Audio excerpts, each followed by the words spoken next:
Avoir un plateau, la boule, il faut la garder absolument au milieu. Ok. La réalité virtuelle au service du bien-être des sportifs.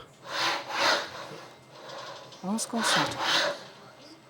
Ce type de test sert à mesurer l'amplitude, la vitesse et la sensibilité de réaction lors de déstabilisation, lors de déséquilibre.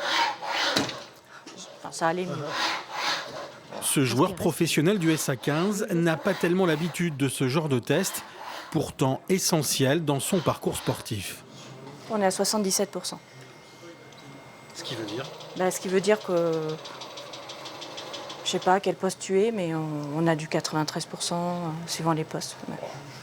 On fait un sport où des fois il peut y avoir des blessures et c'est sûr que tout ce qui touche au niveau des commotions et tout, ça peut faire parfois un peu peur, donc c'est important de le surveiller.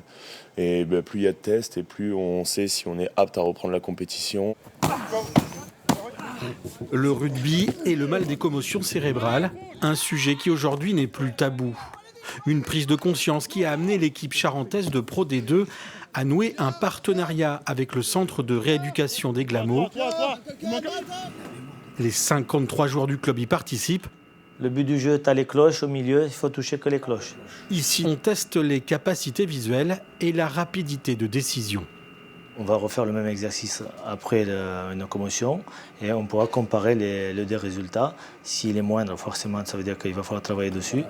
Ces exercices permettent un bilan cognitif extrêmement précis pour chaque joueur. On peut également repérer sur le bilan de référence qu'on fait aujourd'hui des petites faiblesses chez certains joueurs en termes d'équilibre par exemple, et pour les préparateurs physiques ça peut être une information utile pour orienter leur préparation physique de ce joueur.